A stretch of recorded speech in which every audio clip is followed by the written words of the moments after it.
On refait le Mac, le podcast chaque semaine. Vous retrouvez sur le site www.onrefaitLemac.com le débat high-tech numéro 1 en France. Cette semaine, on va s'intéresser à la French Touch. Tous les détails, c'est dans le sommaire. Avant la tenue de la conférence des développeurs Apple qui aura lieu le 10 juin prochain à San Francisco, nous avons eu envie de rencontrer l'un d'entre eux, français, pour lui poser une question toute simple. Doit-on s'exiler pour réussir dans les nouvelles technologies ? Rencontre avec Émeric Thoa de Games Bakers. Cet éditeur de jeux vidéo a fait le choix de rester en France en surfant sur l'émergence de l'App Store et des jeux sur mobile. Alors, la French Touch est-elle un mythe ou une réalité ? Les Français ont-ils toujours autant la cote à San Francisco ? L'App Store est-il toujours synonyme de ruée vers l'or ?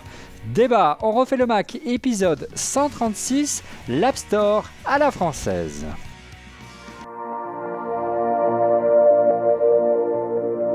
En couverture du numéro 92 d'iCreate, le magazine des utilisateurs de Mac, iPhone, iPad et iPod, les pépites du net. La rédaction a sélectionné pour vous les meilleures web apps, que ce soit pour composer de la musique, retoucher vos photos, dessiner ou encore monter vos vidéos, le tout très facilement via votre navigateur web et ce, gratuitement.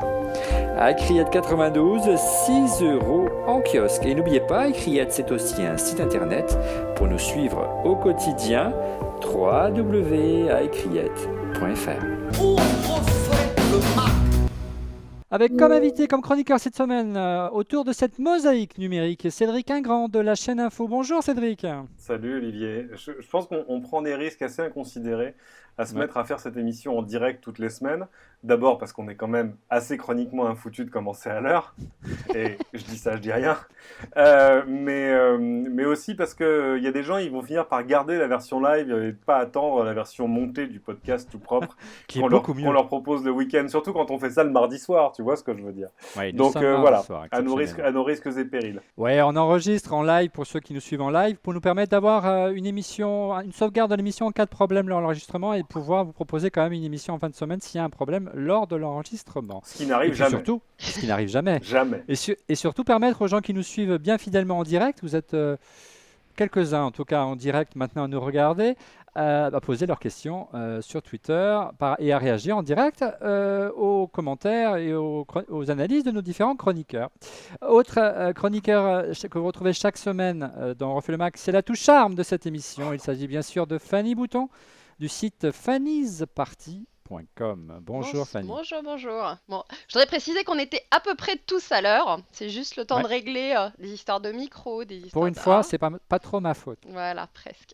Et voilà, et dernier personnage récurrent dans Refait le Mac, il s'agit bien sûr de Monsieur X, cet ancien responsable d'Apple qui avance, visage masqué. Bonjour Monsieur X, après une semaine d'absence. Ouais, bonsoir Olivier, tu sais quoi? L'Internet, je vais commencer par une phrase creuse, c'est vraiment le meilleur et le pire. Le meilleur c'est Hangout qu'on utilise là pour enregistrer, on refait le Quand Mac. ça marche. Question ergonomie et j'ai 2 mots à dire à Google. Et le pire, c'est ce que j'ai reçu en attendant que l'émission démarre, un spam du fromage Kiri pour m'apprendre à faire des fondants au chocolat fourrés au Kiri.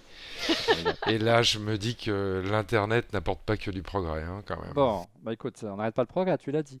Alors comme invité, on a 2 invités ce soir dans Refait le Mac. On va commencer par un ami qui nous suit depuis pas mal de temps, je le sais, depuis San Francisco. Il est même à Cupertino ce soir, à 2 pas du siège d'Apple. Il s'agit bien sûr de Philippe.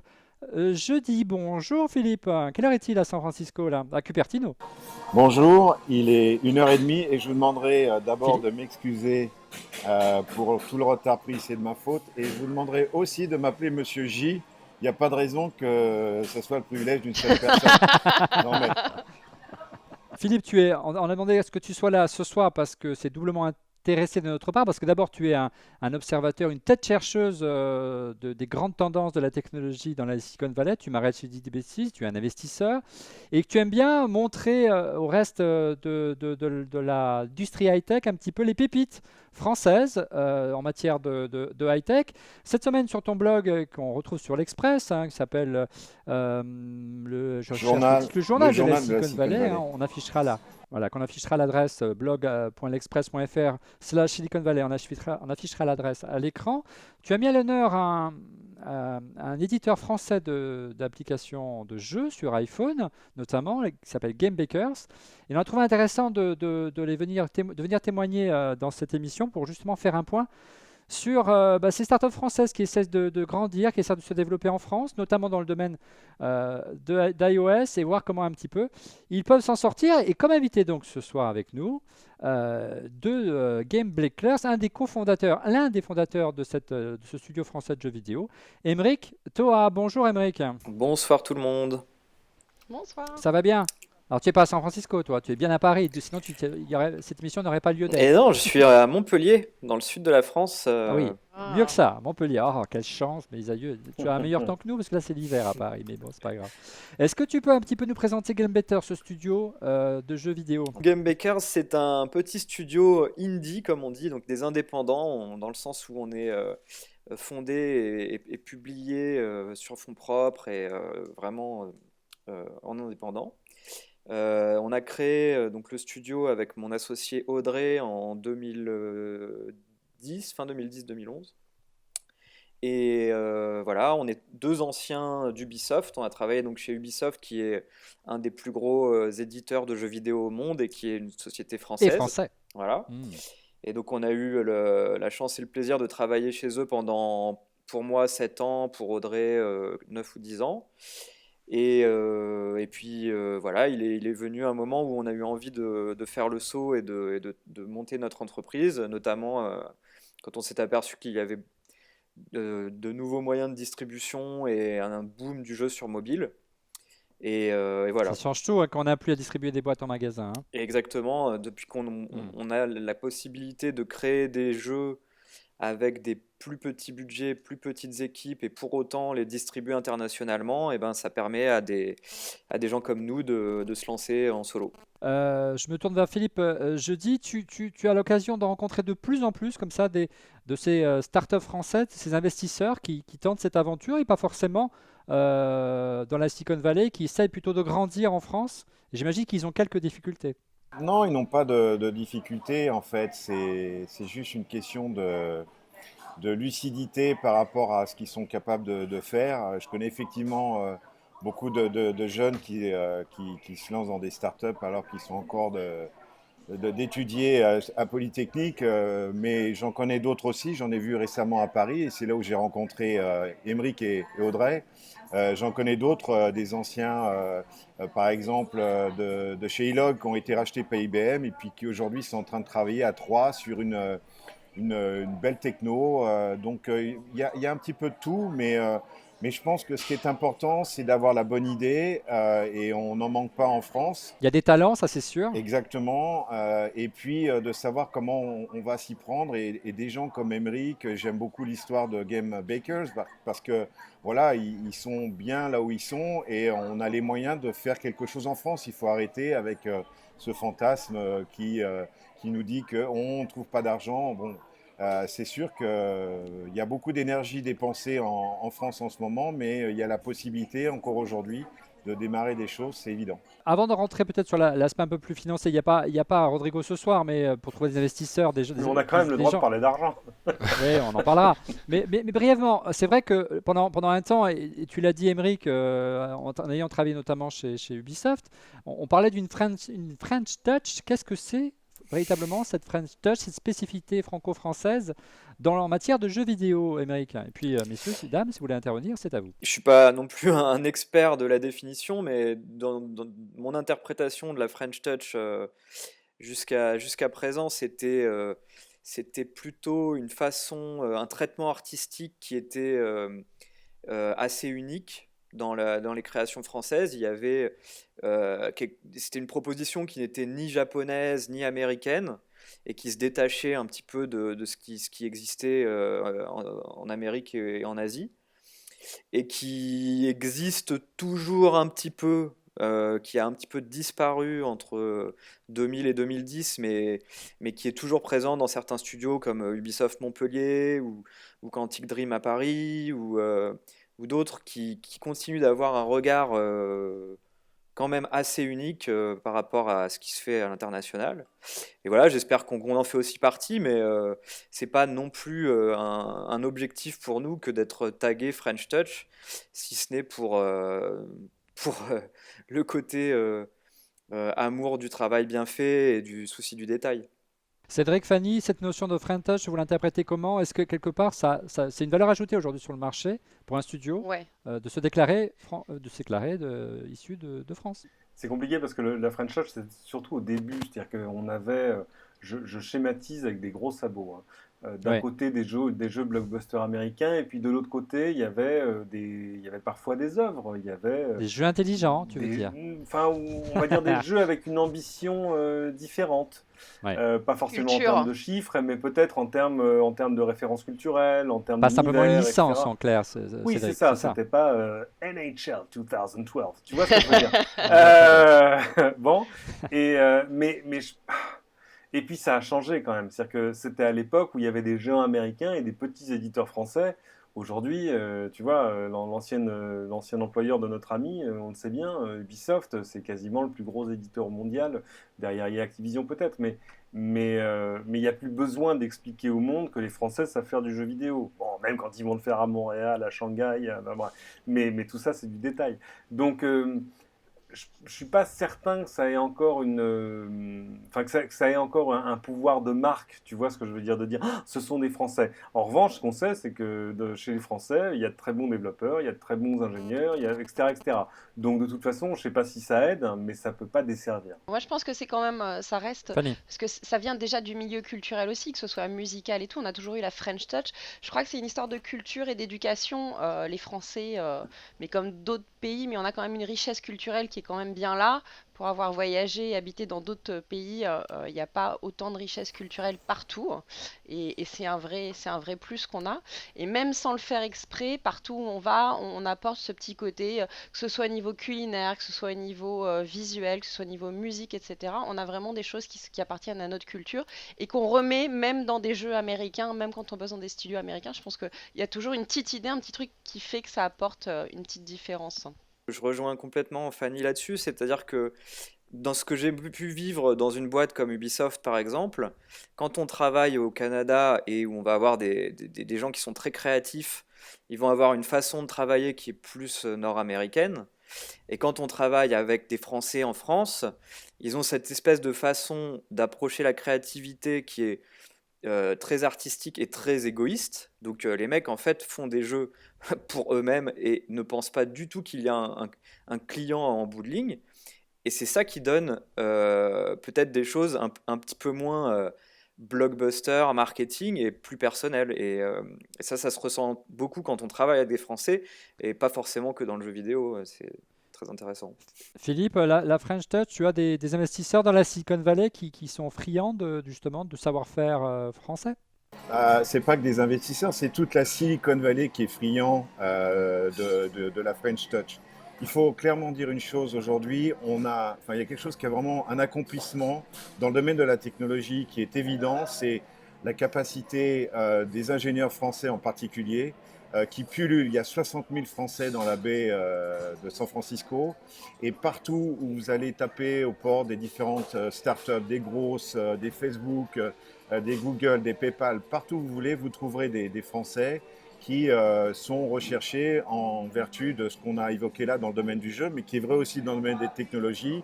C'est cette capacité à monter des projets, à trouver le bon rythme, à trouver le bon angle, qui sont un peu des particularités d'une formation d'ingénieurs, tête bien faite, les centraliens, les polytechniciens, tout ce que vous voulez.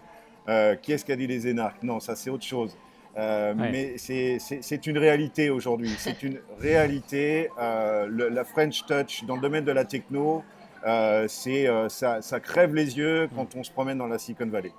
Et alors par contre, Fanny. juste pour dire, il y a eu la masterclass de Christophe Balestra qui présentait son nouveau jeu qui va bientôt sortir, The Last of Us. Et lui, pendant sa masterclass, il a dit, ça n'existe pas la French Touch. Alors moi, de mon point de vue, je pense que c'est un Français qui a vécu très longtemps aux États-Unis et qui a perdu un peu de sa French Touch, a On va priori. réveiller Monsieur X. Est-ce que ça vous inspire cette French Touch? Alors vous, quand vous étiez du temps d'Apple, est-ce qu'il y avait Il y avait une French Touch au sein d'Apple, je pense à Jean-Marie Hulot, je pense le papa de l'iPhone, je pense à Bertrand Serlet, je pense à quelques-uns qui ont marqué l'histoire d'Apple. Et qui sont tous partis, pardon, non. Eh Ouais, oui, non mais écoute, je vais pas faire le vieux con, mais Mais à si, mon je vais le faire époque, quand même. bah, mais je vais le fais-le, faire quand allez. même, hein. On est vieux, on est con, on en Ouais, assume. à mon Moi, le époque, premier. il y a 20 piges, il y avait des exceptions notables que tu as citées, comme Sarlet par exemple, mais certainement que les jeunes ingénieurs n'étaient pas aussi présents il y a 20 ans dans la Silicon Valley qu'aujourd'hui. Pourquoi? Bah parce qu'il y a 20 ans, quand on avait mon âge, c'est-à-dire entre 20 et 25, euh, on rêvait pas forcément d'aller aux États-Unis et c'était beaucoup plus compliqué qu'aujourd'hui. Donc il n'y avait pas tous ces échanges qu'on voit maintenant. Je pense que pour un certain nombre d'ingénieurs ou de gens associés à la technologie dans les métiers de la conception, partir aux États-Unis, ça peut être une évidence aujourd'hui et c'est assez facile. Donc il y avait pas ce flot, ces 60 000 dont parle Philippe. Et puis les Français à l'époque, comme les autres Européens, du point de vue des Américains, c'était un petit peu comme en Inde, c'était une caste différente et plutôt en bas de l'échelle. C'est-à-dire que la création, la conception, ça c'était le travail fait à Cupertino et par les Américains, et le travail de commercialisation ou d'animation des filiales, peut-être un peu moins noble, c'était un travail qui était dévolu aux Européens. Voilà, ça a bien changé depuis. Et on connaît, toi et moi, Olivier, des anciens d'Apple qui sont encore assez jeunes, qui sont partis dans des startups et qui participent à ce bouillonnement. Mais ce bouillonnement, il a moins de 10 ans, de mon point de vue, hein. Ouais. Maintenant, la French Touch, pour te répondre, mais moi c'est pareil, je suis trop vieux. Pour moi, c'est de la musique, un mouvement versaillais auquel a contribué Phoenix, Daft Punk, etc. Mais ça sent déjà le vieux revival. L'enjeu, c'est que ces talents qui avaient tendance ces dernières années à partir et à choisir le rêve, un American Dream, dirons-nous, Cédric, l'enjeu, c'est de les faire rester. Et c'est parfois difficile parce que les grands éditeurs de jeux vidéo choisissent parfois l'étranger car ils ont des avantages à partir à l'étranger, notamment au Canada. On sait que le Canada les aide beaucoup. Alors, les a aidés énormément pendant longtemps. C'était pas le Canada, c'était la province de Québec. La belle province C'était la belle province. qui nous regarde, on les salue. Qui me regarde de très près. Et parce que la province, en gros, te donnait 50% de crédit d'impôt sur tous les salaires. En Ouais, gros, ça je aide. dis une bêtise, tu payais quelqu'un 10 000 $ par mois, tu avais 5 000 $, de crédit d'impôt. En gros, le Québec te payait la moitié de tes salaires. Forcément, dans ces conditions-là, si tu veux, on est au-delà du dumping, là, c'est open bar. Et c'est-à-dire que c'est très dur, quels que soient les mérites de ton pays par ailleurs, de faire concurrence avec ce genre de choses. Moi, je l'ai vécu, pas de l'intérieur, mais presque, parce que à l'époque, je passais pas mal de temps avec Jean-Claude Larue, le patron du CEL, du syndicat du jeu vidéo, et que j'ai vu, de mes yeux vus, agresser Jean-Pierre Raffarin un jour dans une fête LCI. Win the yes.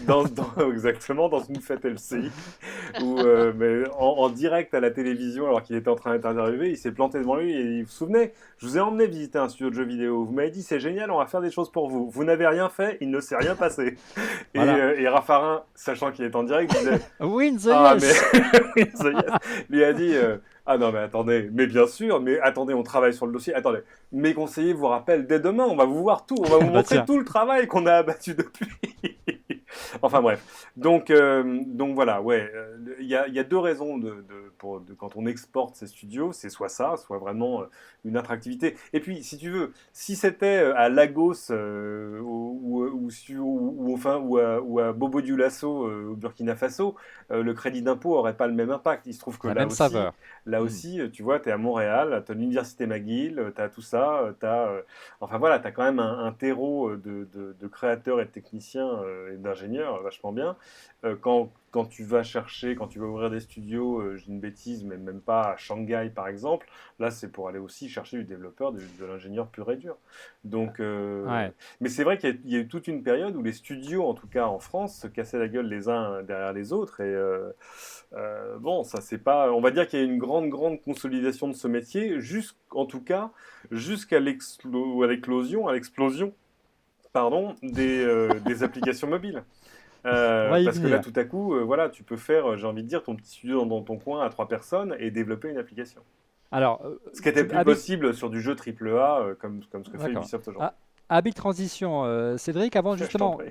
de rendre possible justement le maintien de ces forces vives en France avec l'arrivée et l'émergence du marché du mobile.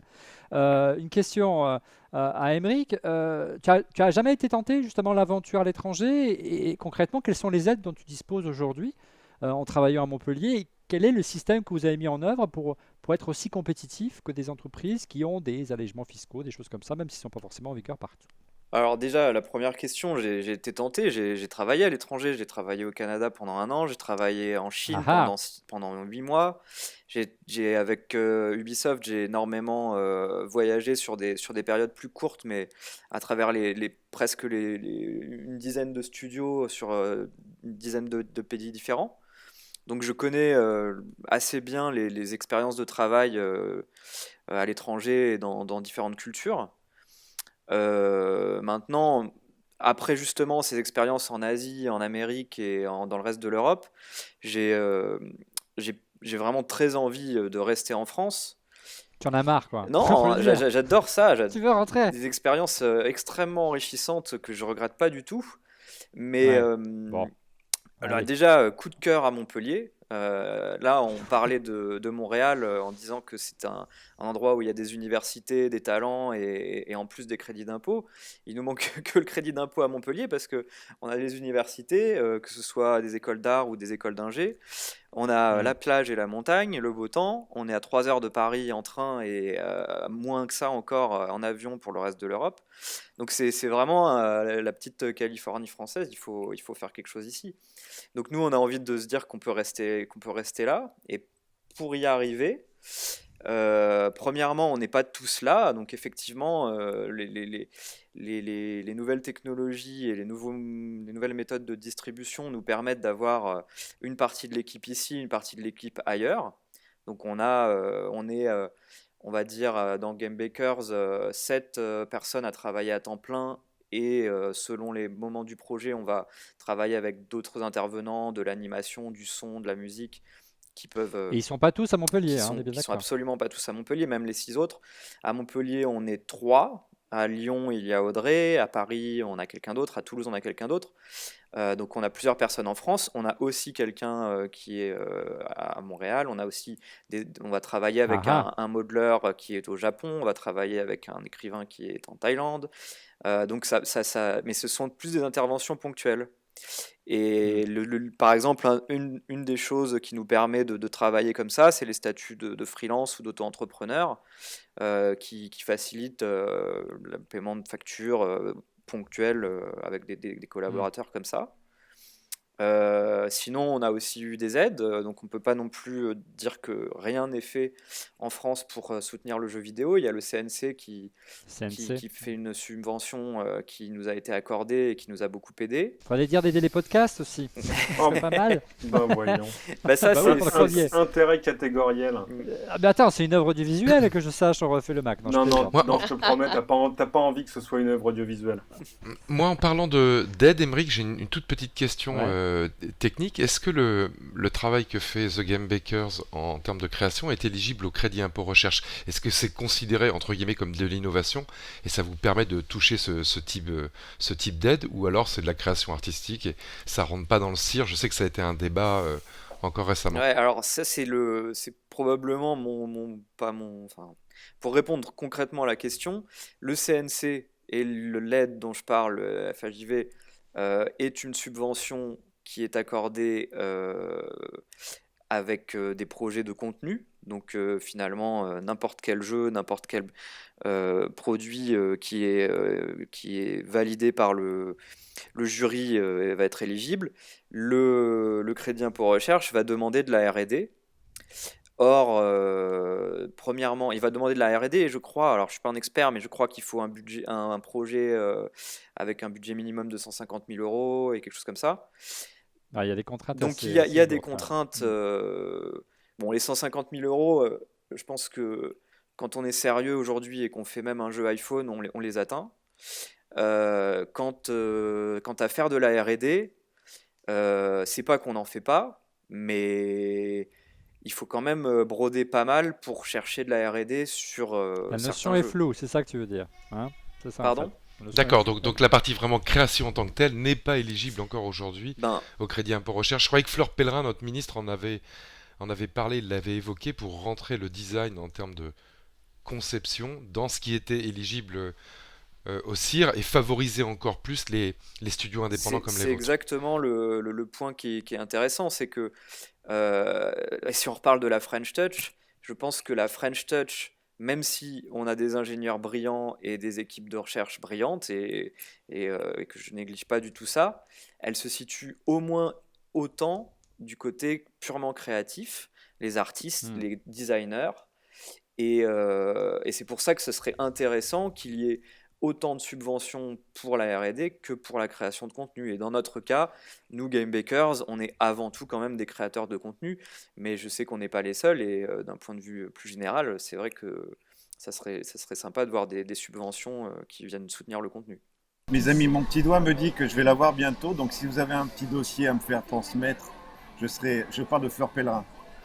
Je serais ravi de me faire l'émissaire. C'est ce qu'on disait, Philippe, c'est Fleur Pellerin a évoqué le fait que la partie création dans un jeu, comme ce que fait Game Bakers, soit éligible au fameux crédit impôt recherche, qui est en fait le paiement de l'État sous forme de crédit d'impôt d'une partie des salaires de l'entreprise pour favoriser la R&D. Mais la discussion en cours, c'est est-ce que la création artistique qui rentre dans les jeux peut être éligible à ça ? Et moi, je trouve que c'est bien, et elle en a parlé, et c'est ça qu'il faut pousser chez elle. Et accessoirement, Philippe, si tu veux la convier à nous rejoindre dans l'émission, elle est la bienvenue, hein, Madame le ministre. Elle arrive un peu plus tard, Voilà. mais bientôt. Elle le sait d'ailleurs. Mais bon, passons. Oui. Tu le disais en préambule de cette émission, Émeric, tout ceci n'est rendu possible finalement que depuis l'émergence de ce marché du mobile, et notamment des places de marché des jeux vidéo et des applications de l'App Store. Sans ça, ça aurait été difficile cette aventure sur le marché des consoles de jeux notamment. Ben oui, ça a quand même permis de, de faire naître un marché qui avait pu exister peut-être à une époque, mais qui avait disparu et qui maintenant revient en force, le marché du jeu dit indépendant, c'est-à-dire des gens qui ne vont pas passer par un publisher, par un éditeur pour être produits, pour leur amener des fonds, pour leur amener des ressources. Donc nous, c'est notre cas. Et en gros, très concrètement, ça veut dire qu'on peut faire des jeux aujourd'hui et les distribuer mondialement pour un budget de l'ordre de 80 à 200 000 euros, Ouais. ce qui n'était plus possible depuis quasiment l'Atari et l'Amiga jusqu'à la Depuis les années Xbox, 90, quoi. ça n'existait plus. En gros, en titre de comparaison, parce que c'est vrai qu'en termes de sophistication, je ne sais pas si c'est très français ce que je viens de dire, mais c'est pas grave, les consoles demandent de plus en plus de ressources, et aussi des ressources humaines, pas que des ressources en termes processeurs.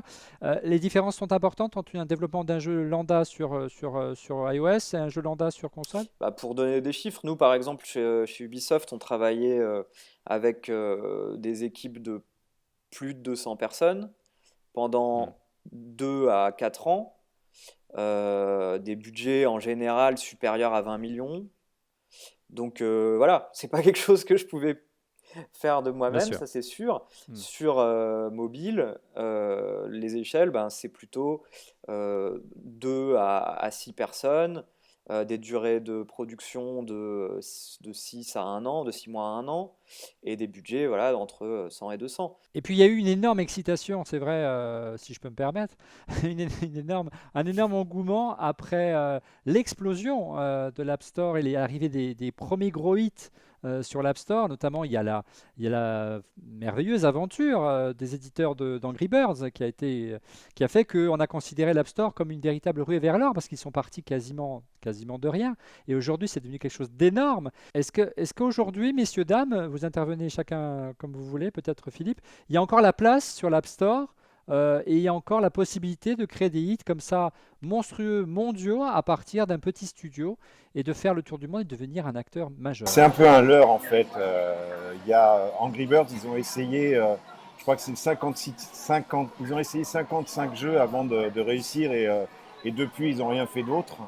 Je signale au passage d'ailleurs que même si c'est un sacrilège dans cette émission, mais nos amis de Game Bakers, leur jeu est aussi disponible sur Android, donc ils ont fait l'effort développé sur 2 plateformes. Mais aujourd'hui, ça reste vraiment un jeu de poker et surtout le privilège d'entreprises qui vont réussir à financer le marketing, à faire de l'achat, à faire du push. Il y a différentes méthodes pour ça et c'est encore un peu un privilège de riches que de réussir. Il y a beaucoup de gens qui développent et il y a très peu qui sont élus. Il faut être très lucide par rapport à ça. Je rejoins un petit peu le point de vue de la loterie. C'est-à-dire que pour moi, la success story est toujours possible. Elle est complètement possible. Elle arrivera à peu près une fois par an ou une fois par renouvellement technologique de chez Apple. Dès qu'ils sortiront une nouvelle fonctionnalité vraiment innovante, quelqu'un trouvera un Ouais. moyen de l'utiliser de façon à faire une killer app et il s'en Si sortira tu peux bien. leur donner l'idée, ce serait bien, hein? Écoute, moi pour éclairer ce que disaient Philippe et Émeric, Émeric? j'ai discuté récemment avec une personne qui travaille dans une petite entreprise française qui s'appelle Voxygène. Alors Voxygène, c'est déjà une start-up un peu musclée, une vingtaine de personnes si je crois bien, spécialisées dans la synthèse vocale, la voix de la SNCF, CE, par exemple. Ils font des choses assez étonnantes, hein, Amélie? euh, au- alors Amélie peut-être. Au-delà de ce que fait Siri, ils ont des voix de synthèse qui permettent de faire de la synthèse chantée. Donc vous tapez un texte et derrière la synthèse vocale est restituée sous forme de chant. Donc ils sont très en avance technologiquement et ils ont parlé avec les gens qui supervisent le support aux développeurs en Europe chez Apple, en leur posant une question simple qui est comment on peut se faire connaître auprès de l'écosystème, peut-être des gens comme Game Baker, en leur disant regardez, on a des API de synthèse vocale chantée, jamais vu, ça peut vous aider dans vos jeux. Comment on pourrait passer par Apple pour se faire connaître au niveau technologique, voire nous aider, parce qu'on pense qu'on a un produit qui est un peu au-delà du lot, à nous mettre en avant sur l'App Store, question éternelle. Et les gens de chez Apple Europe leur ont répondu, écoutez, pour ce type de techno, ou pour être vraiment mis en avant sur un jeu qui embarquerait ce type de techno et pouvoir décoller sur l'App Store, en fait, il faut que vous le fassiez vous-même. Et il faut vous intégriez soit votre création, soit votre techno dans ce que les Américains appellent une grosse licence, c'est-à-dire une application qui va être énormément téléchargée. Et Apple a cité en exemple les applications de la NBA. Si vous faites un deal avec la NBA et que votre technologie est embarquée dans l'application de la NBA, à ce moment-là, vous allez être connu et on va vous donner un coup de main. Nous, Apple. Et donc, il y a Sympa. vraiment un écrétage, comme Et on le prendra disait 30%. voilà, Oui. Philippe, Donc en gros, qui fait si, que si vous n'avez pas le besoin de succès est nous, on va rare. vous aider. Absolument, le succès est rare. Maintenant, le succès peut toujours arriver. Moi, je crois que les consommateurs de jeux sur téléphone basique comme moi ont adoré, par exemple, comment ça s'appelait, Puss in Boots, là, Fruit Ninja. On a joué avec pendant un mois, et puis on est passé à autre chose. Donc le jeu sur téléphone, à ceci est encore plus particulier sans doute que sur console, je suis pas spécialiste, que c'est un peu un Kleenex. On passe de l'un à l'autre, et on attend le prochain hit. Donc il y a de la place en tous les cas vis-à-vis des acheteurs potentiels. Des hits, et puis tu as des Euh, jeux qui arrivent quand même à se renouveler par saison. Ça a été justement ce qu'Angry Birds avait commencé à faire. Il y a Happy Street qui continue à sortir tous les 2 mois des nouveaux bâtiments, des nouveaux personnages, et du coup les gens y retournent. Ouais, mais, Et puis là, ouais, mais t'as. les œufs sur le plat réchauffés, c'est jamais aussi bon que les œufs brouillés Et frais. puis Tu vois là, ce que je veux dire? Il y a un effet d'épuisement quand même. là, en ce moment, tu as quand même la folie Candy Crush où tu as 15 000. C'est une horreur ce jeu, hein. Je sais pas si vous avez commencé à jouer avec, mais. Ouais, mais Émeric, justement, les Candy Crush et les Angry Birds, et il y a un petit truc quand même qui est le côté success story dont on parle et dont on lit des choses dans la presse tous les jours, et Mhm. qui est presque. ce dont on est un petit peu imprégné parce qu'on a une success story tous les 3 mois, Ouais. mais en parallèle, il y a 60 000 loose stories qui sont la réalité. Donc, comparé à 2008-2009, il y a eu un Difficile. changement quand même de l'écosystème, Bah, l'offre a explosé, et surtout. l'offre a Ouais. explosé. Et en général, la success story arrive au jour du lancement ou n'arrive pas. Il n'y a pas de changement de trajectoire, quoi. Il n'y en a C'est plus. évident, Est-ce ouais. que tu trouves, Émeric, qu'Apple est victime de son succès et par rapport à la richesse de l'offre et les nombres de nouvelles applications qui déboulent sur l'App Store, ils n'ont plus la capacité de détecter la pépite et lui donner la chance d'être visible en la mettant en avant sur l'App Store. C'est la polémique, hein. Il y a quelques semaines, on avait fait une émission à ce sujet autour d'App Gratis qui permettait de doper un petit peu les classements et offrir de la visibilité à ceux qui en avaient les moyens.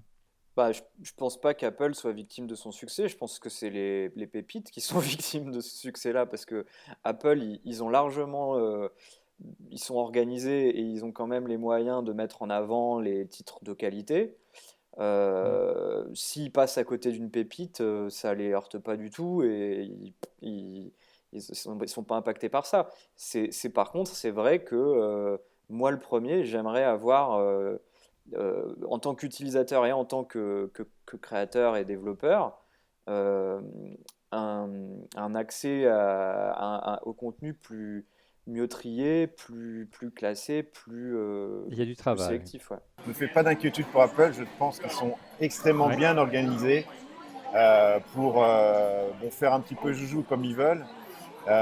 Et la remarque d'Emeric est bonne. C'est vrai que ils ont besoin d'un petit peu plus d'innovation dans leurs outils de recherche parce que c'est un petit peu compliqué de s'y retrouver. Donc on espère beaucoup que, par exemple, une petite start-up française qui est un peu aussi en Israël soit les aide aussi à faire relever, je parle de AppsFire, les aide un petit peu à relever le niveau de recherche parce que c'est un peu, c'est clairement ils font ce qu'ils veulent quoi. Apple ils poussent ce qu'ils veulent et Donc ouais. AdFire, c'est le système de recommandation, hein, c'est Ouais. ça d'application. Ouais. Donc je me fais pas de C'est soucis le pour système de Apple. recommandation d'application AdFire. Ouais, ils sont pas perdus, ils vont très bien. Émeric, concrètement, comment on arrive à tirer les marrons du feu, à sortir du lot aujourd'hui quand on sort un titre? Je crois que, si j'en crois la vidéo qu'a fait notre ami Philippe, de ton prochain titre qui va sortir prochainement d'ici la fin du mois de mai, vous avez particulièrement soigné les interfaces pour sortir un petit peu du lot avec je dirais un gameplay qui soit véritablement différent des jeux sur tablette, ou du moins des jeux sur console. Alors, petite correction, le jeu ne sort pas bientôt, il est actuellement disponible. Allez, séquence promo, vas-y. Il s'appelle Combo Crew et je suis pas sûr que j'ai besoin de faire beaucoup de promos parce qu'on a eu la chance d'être mis en avant par Apple. Donc Bah, on je est te remercie. actuellement, on est actuellement tout en haut de l'App Store en France et en Europe et assez bien placé aussi aux États-Unis. Donc là-dessus, on peut dire merci beaucoup à Apple. Ils ont été très réglo avec nous. Ils ont su voir la qualité, j'espère. Le talent. Voilà. Alors, Et donc, effectivement, je pense que une ou deux choses, les deux critères importants qui ont permis cette mise en avant, c'est premièrement, c'était pas notre premier coup d'essai. On avait fait, avant de faire Combo Crew, un jeu et même deux jeux qui s'appelaient Squids et Squid Wild West et Squid. qui avaient eu des très très bonnes notes des utilisateurs. Ce sont deux jeux qui ont 5 étoiles depuis 2 ans sur l'App Store, qui ont plus d'1 million d'utilisateurs, hein, c'est ça voilà, aujourd'hui. et qui ont fait une belle petite progression. Donc, un des points, c'est clairement la confiance envers le développeur. Le deuxième point, c'est aussi le côté innovant du jeu, qui est un genre de jeu qui est très peu présent sur l'App Store. C'est un jeu de baston, on va dire. Un jeu assez classique. C'est un jeu qui est très classique depuis. À la Street Fighter. Voilà, donc, qui est hein. très classique depuis l'histoire du jeu vidéo, mais que personne n'avait fait sans bouton. Donc là, c'est enfin un jeu qui se joue avec un écran tactile, en glissant, en tapant, en utilisant des gestuels qui sont presque sensuels avec un écran tactile et qui ne sont pas appuyés sur des boutons qui n'existent pas. Une gestuelle taillée sur mesure pour l'écran tactile. C'est toujours aussi important quand on fait l'effort de se déplacer, de rencontrer Apple. Quand on vient aux États-Unis en particulier, ça aide toujours un petit peu et ça, vous l'avez certainement fait. C'est un conseil que je peux donner aux autres petits développeurs. Un billet d'avion à 600, 800 euros. En développeur indépendant. Ouais, un billet d'avion à 600 euros va en général valoir le coup pour aller dans un grand événement comme la GDC, comme la PAX, comme le 3, comme ce genre de choses. La WWDC, non? Oui, évidemment. Alors après... ça tombe bien. C'est rattrapé par les cheveux. Hein, c'est... Non, petit, tu en veux pas vraiment. Tu en veux Non, pas. mais... Touche. Je te dis pas achète, juste touche. Cédric, toi qui est depuis longtemps dans cette émission, n'est pas forcément convaincu pour les interfaces tactiles pour le jeu, tu en penses quoi Ah de non, non, non, non, l'avenir? non, non, non, non, non, non. En tout cas, la démarche. Cher ami, je ne peux pas vous laisser Non, non, je termine. euh, La démarche de caricaturer Game ma Bakers position ainsi. est Vas-y. assez intéressante de dire voilà, on va pas simplement adapter une interface d'un jeu sur console avec des boutons tactiles sur l'écran, on va créer une gestuelle. C'est plutôt une interface, une idée plutôt originale et plutôt salvatrice pour développer un jeu sur téléphone ou tablette. Toi, tu as toujours été un petit peu sceptique justement les boutons Mais tactiles. non, T'es mais jamais... non, mais non, mais non, mais non. Mais si, Non, mais ce que, si, mais non, si. ce que j'ai dit toujours, et je le crois encore, c'est que c'est pas ça. C'est que c'était en réaction aux gens qui disaient ah regardez ça y est, tu vois il se vend plus d'iPad donc il va se vendre moins de consoles On ou va y il y arriver a à ce des jeux sujet. sur On iPad va donc il y a conclure plus de- là-dessus. donc pourquoi continuer à faire des jeux sur PC, sur Mac, sur console ou ailleurs alors que c'est vraiment des jeux différents. On le voit bien d'ailleurs, c'est ce que disait Monsieur X tout à l'heure. C'est voilà, tu joues à Candy Crush Saga et puis au bout d'un mois tu passes à autre chose. Parce qu'en plus l'écosystème est différent et l'argent qu'on investit dans le contenu de ces jeux fait qu'ils ont forcément, enfin pas forcément, mais dans l'ensemble on va dire, une durée de vie plus limitée. Donc en fait on ne demande pas la même chose. À la limite on pouvait se poser la question de la concurrence des tablettes face aux consoles portables et ça de fait, même si je suis désolé, il n'y a pas encore un truc bien pour jouer à Super Mario sur une tablette. Tu vois ce que je veux dire? Je suis Mais- d'accord. Mais- Bah ouais, c'est bête à dire, et pourtant Ah. c'est quand même le jeu le plus con du monde, tu vois ce que je veux dire. Ouais. Donc voilà, Un on des n'a plus pas. rentables en tout cas. Ouais. Mais justement, Enfin, peu là, ce qu'on importe. a vu mais, cette mais année. Emmerich a pas l'air d'accord, mais voilà, tant qu'on Non, n'aura non, pas non, mis mais. des boutons sur une Attends, tablette. non, je suis pas L'un d'accord, après Cédric. l'autre. Je suis pas d'accord. On a d'ailleurs Ouais. vu Ubisoft, c'est un gros éditeur de jeux. Il y a encore un an, on disait les gros éditeurs, jamais ils passeront aux tablettes, au téléphone. Qu'est-ce qu'on a vu? On a vu Ubi qui arrivait avec Rayman Jungle et qui a Mhm. sorti une interface justement qui est que au doigt, etc. Et là, on voit très bien que toujours Ubisoft d'ailleurs se lance dans le cross-platform. A priori, on voudrait voir à l'E3 un peu plus en détail Watch Dogs qui se jouera et sur console, et sur tablette, et sur smartphone.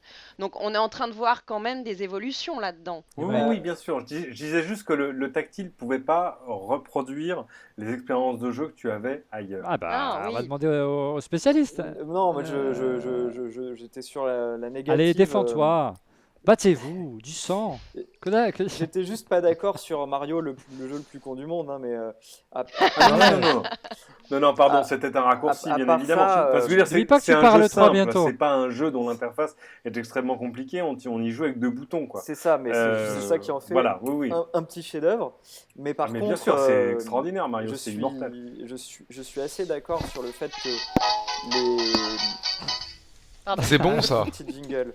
Les moyens de consommation des jeux sur mobile et sur console et sur ordi sont pas les mêmes, vont rester à mon avis différentes encore un moment. Il va pas y avoir de cannibalisation tant que ça des types de produits. C'est-à-dire que je pense pas qu'il va y avoir un genre de jeu. Le jeu console va pas disparaître au profit du jeu PC ou Mac. Bouille pas trop là. Hein. Le jeu console ne va pas disparaître au profit du jeu mobile. Par contre, le temps investi va peut-être varier un petit peu, des leviers qui vont s'équilibrer. Et donc c'est pour ça que les éditeurs comme Ubisoft veulent peut-être être sur toutes les plateformes, puisque eux, ils sont avant tout des créateurs de contenu aussi, et ils veulent être même sur l'audiovisuel, sans parler d'interactif. Mais je me fais pas de soucis pour Ouais. les gamers qui continueront à jouer sur leur machine qui leur propose plus d'immersion. Ouais, mais là, l'arrivée des nouvelles générations de consoles, Cédric qui sera là et Fanny aussi dans 15 jours, en même temps que la WWDC à San Francisco, à savoir le 3 à Los Angeles, le grand salon des jeux vidéo, le grand salon mondial des jeux vidéo. La réponse de Sony à Microsoft avec enfin l'arrivée officielle, on va enfin savoir à quoi ressemble la PS4, la nouvelle console de chez Sony. L'arrivée de ces surpuissantes consoles, est-ce que selon toi, Émeric, c'est le début d'un nouveau cycle? Au contraire, la fin d'un cycle qui fait qu'aujourd'hui, on va plutôt privilégier ces devices mobiles, ces appareils mobiles plus simples, très puissants aussi. Ils sont de plus en plus puissants, c'est plus embarqués dans nos tablettes et nos téléphones. À choisir entre le début ou la fin, je dirais que c'est le début. C'est le début d'un nouveau cycle.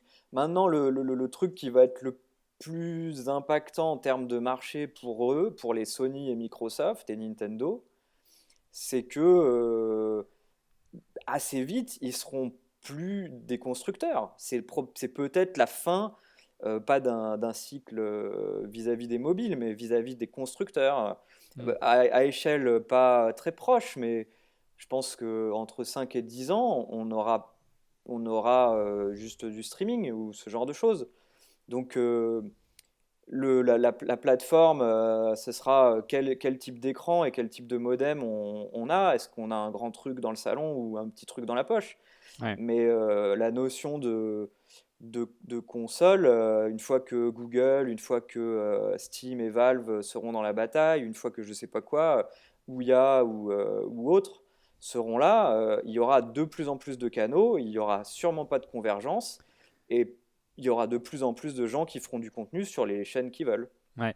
Aujourd'hui, pour revenir à la plateforme iOS, on sait que dans 15 jours, il va y avoir, même avant, puisque l'émission est diffusée samedi, donc d'ici une dizaine de jours, il y aura un événement important qui est la conférence des développeurs à San Francisco. Il y aura une keynote, nous serons en direct sur onrefaitlemac.com. Bref, Émeric, qu'est-ce que vous attendez, vous, en tant que développeur de jeux vidéo, dans cette nouvelle version d'iOS qui va arriver, iOS 7? On sait que Apple pousse énormément les éditeurs de jeux vidéo. Ils sont sur la scène, hein. Tous les grands acteurs sont invités à montrer les dernières avancées et les dernières fonctionnalités d'iOS dont ils tirent parti. Qu'est-ce que vous attendez de la prochaine version d'iOS? Qu'est-ce que vous attendez d'Apple, concrètement, en termes de fonctionnalités, pour vous simplifier la vie et vendre toujours plus de jeux? Oula, Il nous faut on se essaye mouiller. vraiment d'avoir toutes les infos qu'on peut auprès d'Apple, mais on les a jamais, hein, ils gardent ça bien précieusement. Donc on fait plein de conjectures, mais sans grand succès. Et comme on n'est pas très orienté tant que ça, en tout cas technologie, finalement, à moins qu'ils fassent une révolution, je ne pense pas que ce sera le cas à ce WWDC, on n'attend pas, pas grand-chose. Ce que j'aimerais bien Je sais concrètement, pas, Game c'était... Center, on sait que c'est pas non plus la panacée.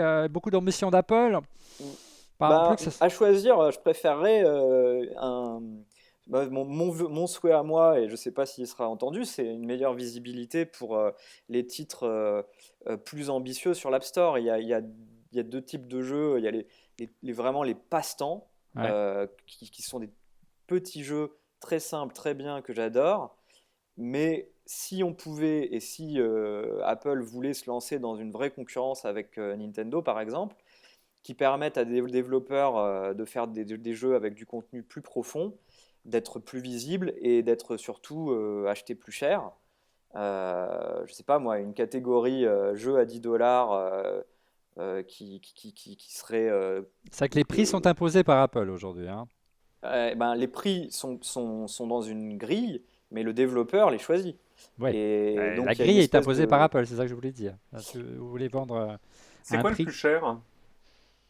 Ouf. C'est au-delà de 800 ou 1000 dollars, je crois, mais en tout cas, je Ah oui, sais quelque d'accord. chose Bah voilà, on que connaît je vendrai l'abonnement, on pas. refait le Mac. Ça va, il y a Non, je rigole. il y a une petite marge de progression. Ah, c'est pas la question de la capacité. Effectivement, je peux mettre mon jeu à 30 dollars si je veux, Hmm. mais à ce moment-là, je vais être tout simplement invisible. Et donc, il y a une espèce de concurrence qui se fait naturellement vers le plus bas prix et même le gratuit. Le Et freemium. personnellement, je trouve que le seul moyen de faire des jeux de qualité pour des publics niches, donc une petite partie de gamers, ça va être de vendre non pas 5 millions de jeux à 1 dollar, mais 50 000 à 10 dollars. Et là, s'y retrouverait bien. Et dernière question avant de passer à votre coup de cœur et conclure cette émission. Il y a beaucoup de rumeurs sur l'arrivée de nouveaux modèles d'iPhone avec potentiellement, on n'en est pas sûr, mais en tout cas, pas mal d'utilisateurs d'iPhone souhaiteraient qu'Apple suive la tendance d'Android avec des écrans plus grands. Pour vous, développeurs de jeux, ça aurait un impact réel? Ça compliquerait beaucoup la chose d'avoir différents form facteurs d'écran? C'est déjà le cas. Il y a l'iPhone 4, l'iPhone 5, Oui. l'iPad mini, l'iPad 4, sachant que c'est souvent la même résolution. En clair, est-ce que vous réclamez aussi la même chose? Ça simplifie aussi les jeux d'avoir un écran plus grand. Et est-ce que Non, pas du tout. ça complexifie la tâche? Très honnêtement, ça la complexifie beaucoup. Je ne sais pas comment elle pourrait être plus complexe, mais si ils sortent une nouvelle résolution, ça va la complexifier.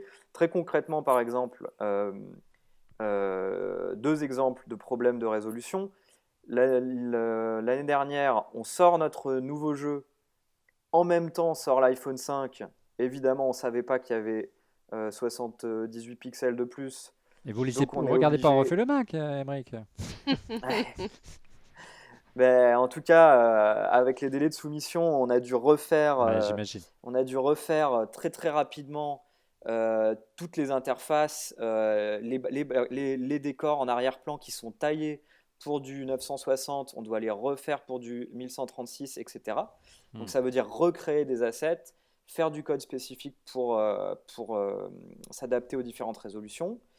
Donc ça, c'est purement la variété des résolutions, mais après, sur une résolution 4 tiers entre l'iPad et l'iPad Retina par exemple, tout simplement, dans le jeu, pour qu'il soit bon pour l'iPad Retina, on doit avoir des images qui font 2048 par 1536 pixels, donc qui sont 4 fois plus grandes que les autres, et donc qui pèsent 4 fois plus, et qui prennent 4 fois plus de mémoire. Et ça nous rend la tâche difficile, par exemple, pour tenir en dessous des 50 mégaoctets de téléchargement App Store, ou pour tenir sur des vieux iPod ou des vieux iPad 1 qui n'ont que 128 mégas de mémoire. Olivier te parlait de qu'est-ce qu'il te faudrait si tu avais la baguette magique d'Apple pour t'aider. Euh, et moi, je me disais, si on reparle de ce hit qu'a été Angry Birds, qu'une des en stratégie, c'est un bien grand mot, mais en tous les cas, un des trucs qu'ils ont fait, c'est qu'une fois que ça a eu marché sur iOS, c'est vrai qu'ils sont passés sur Android, ou je sais plus si c'était l'inverse, mais surtout, dans l'univers Apple, ils l'ont proposé sur l'App Store, c'est-à-dire le magasin de vente en ligne d'applications et de jeux, pour le Mac, l'ordinateur. Et là, dans une bande de prix qui n'est plus 1 euro comme Angry Je te Birds vois venir, à l'heure monsieur. actuelle, 0,79 mais 4,49. Donc aujourd'hui, c'est le même jeu, c'est certainement pas comme tu disais les mêmes assets, il y a des questions de Il taille n'y a pas de d'écran, tactile. mais ils ont malgré tout décliné leur jeu de l'iPhone au Mac, donc au PC. Toute leur gamme est là, on n'a pas les chiffres de vente, mais ça a l'air de pas mal marcher. Et peut-être que la marche à franchir pour vous est peut-être pas aussi grande que ça, ou bon, je Et me trompe en fait, totalement. non, mais c'est une vraie réflexion. Alors nous, on l'a eu. C'est-à-dire qu'aujourd'hui, pour un petit développeur, le multiplateforme est une option très intéressante parce qu'elle permet de vendre peut-être des petits montants, mais sur plusieurs plateformes et avec petit, nous on refait un autre petit jeu. Donc c'est une stratégie qu'on applique. On a sorti Squids, notre premier jeu, sur iOS, Android, Windows Phone depuis la semaine dernière, PC et Mac aussi. Donc on est sorti sur Ah, bah le voilà, Mac App ok, Store. Et super. donc ce qui était très intéressant, c'était pour nous de... Alors évidemment, Angry Birds ayant un succès international, doivent rentrer dans leurs frais avec leur version Mac. Mais nous, n'étant pas Angry Birds, la version Mac est à peine rentable. C'est-à-dire qu'on fait quand même très très très très peu de ventes sur Mac. Et pourtant, Apple nous avait aussi mis en avant. Donc ça reste encore un store qui est très très très très très très faible comparé à Steam, qui est Assez le leader confidentiel. du store PC. Bien. Donc il y a encore du travail pour développer les jeux vidéo sur le Mac, c'est le moins qu'on puisse dire. Peut-être qu'il y aura des annonces dans quelques jours, on va voir. J'y crois pas trop. Messieurs, dames, nous passons à vos coups de cœur. Allez, votre coup de cœur, on commence tout de suite par Mike. Oui, donc on parlait du jeu sur Mac.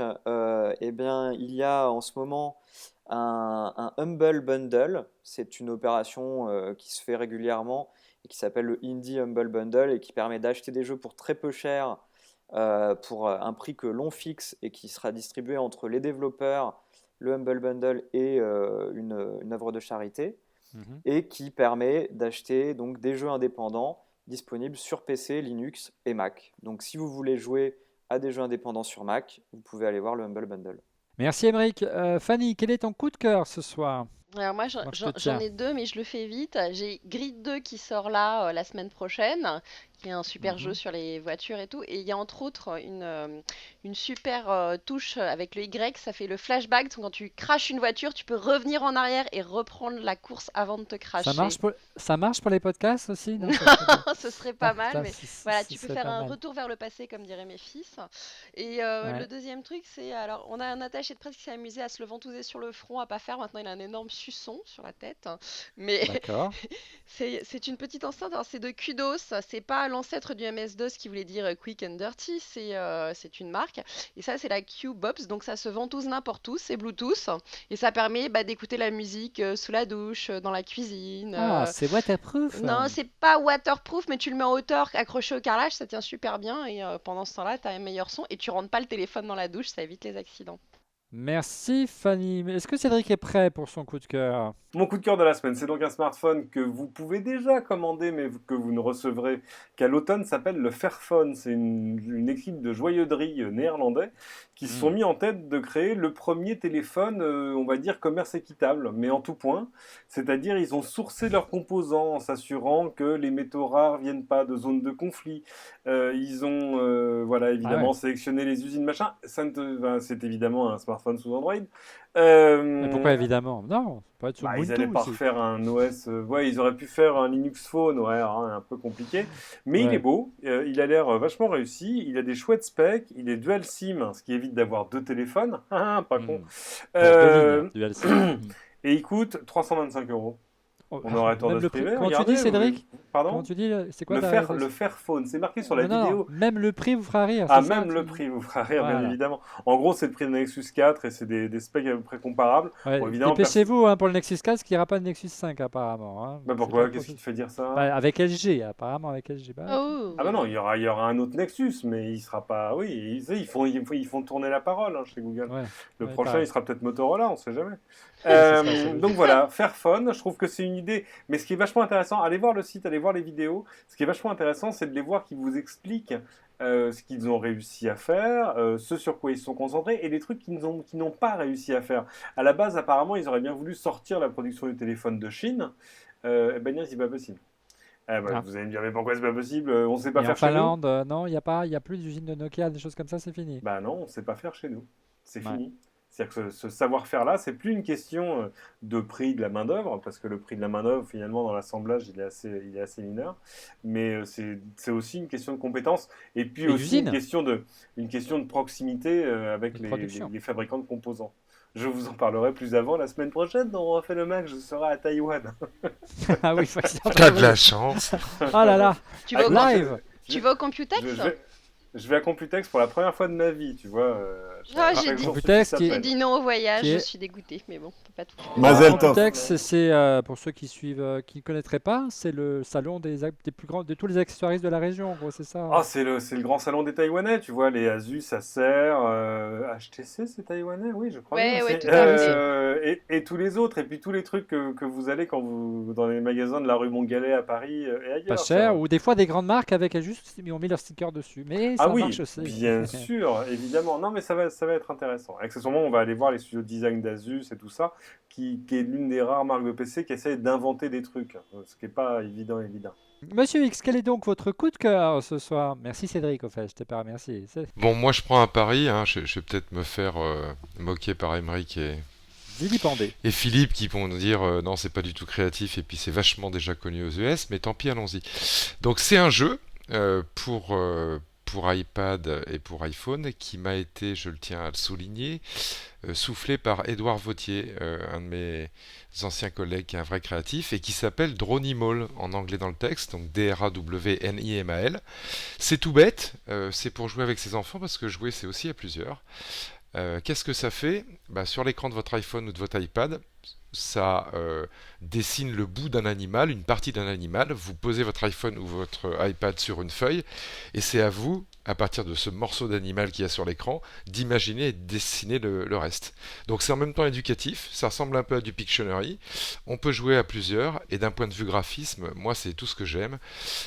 Beaucoup de simplicité. Allez voir leur animation sur leur site internet dronimal.com, c'est très très beau. Le seul petit reproche que je frais, c'est que certains de leurs graphismes me font penser au graphisme du studio Ghibli et notamment au personnage de Totoro. Mais bon, tous les créatifs recyclent à un moment ou à un autre.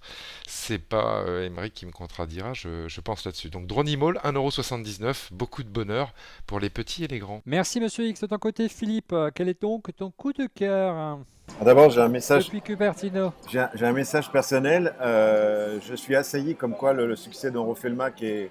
Je suis assailli d'appels me demandant si je veux bien investir. Je ne suis pas investisseur. Je suis désolé, j'aimerais bien, mais je ne suis pas investisseur. Arrêtez de m'appeler. Je peux pas. C'est pas possible. Alors, Non mais, ils ont ton Fais numéro péter la là. maille. Fais péter la maille. vas-y. Non, mais je rêverais d'être investisseur. Alors. Non, très sérieusement, pour moi, mon coup de cœur, c'est cette rumeur On va se cotiser. merci. C'est cette rumeur que iOS 7 Ouais. commencerait à ressembler à ce que j'utilise en ce moment. Voilà mon téléphone, je n'ai pas honte, c'est un Nokia, c'est Windows Phone. Et la rumeur dit que notre grand designer en chef chez Apple nous Ouais. sortirait une nouvelle version qui ressemblerait un petit peu à ce qu'est Windows Phone. Donc enfin, je suis ravi.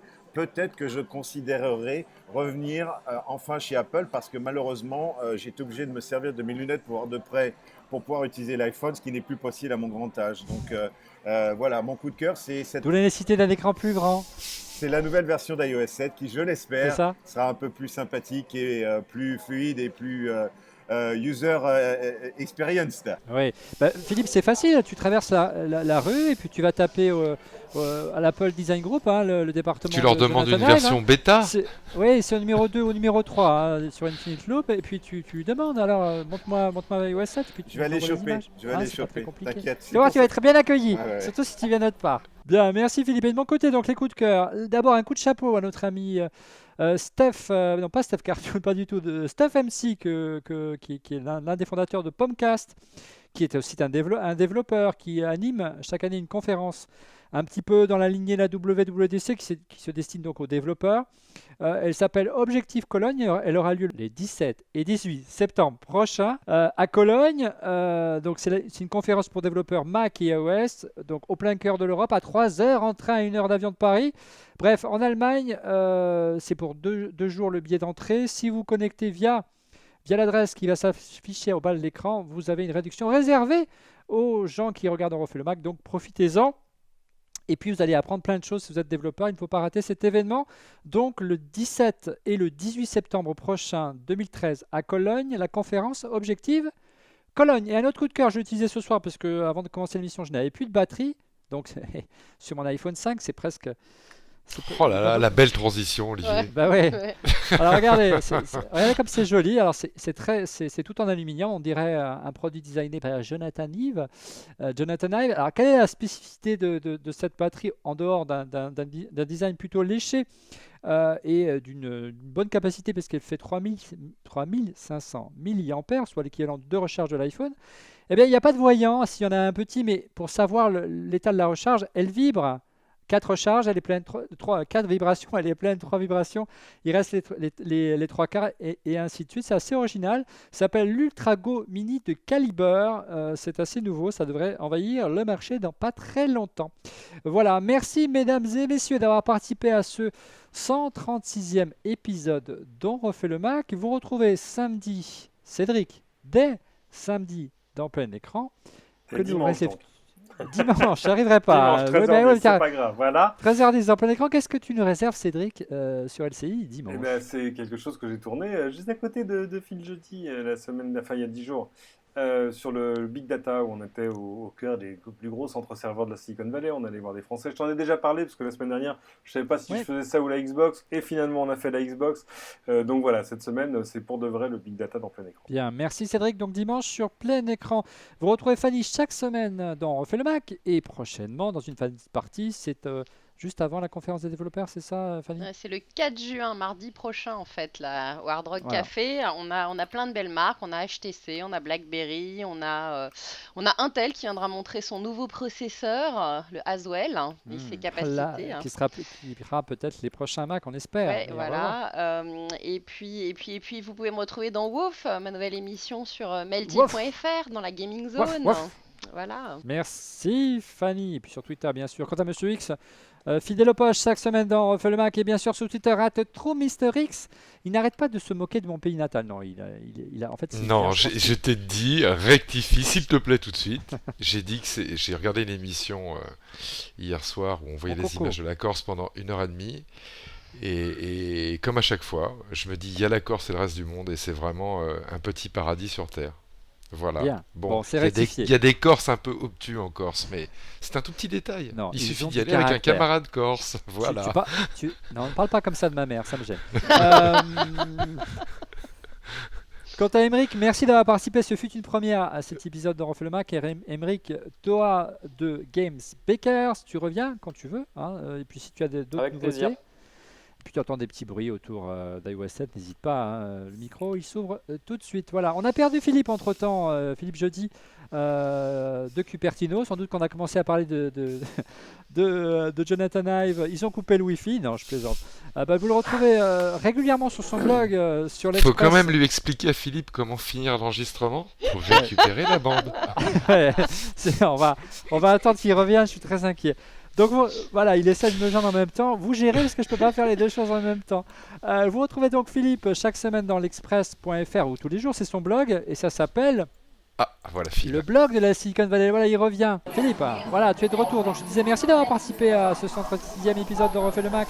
On te retrouve très régulièrement sur ton blog, sur l'express.fr. Ça s'appelle le journal de la Silicon Valley. Voilà, mais c'est quand vous voulez, on est bien là. Puis j'ai un nouvel ami, tout ça, c'était super. D'accord. Donc, si tu peux rester là où tu étais bien, tu surveilles le campus de Cupertino et tu nous appelles si ça bouge. Pas de problème. Et on prend l'antenne. Pas de problème. Quant à nous, on se retrouve la semaine prochaine. Au revoir.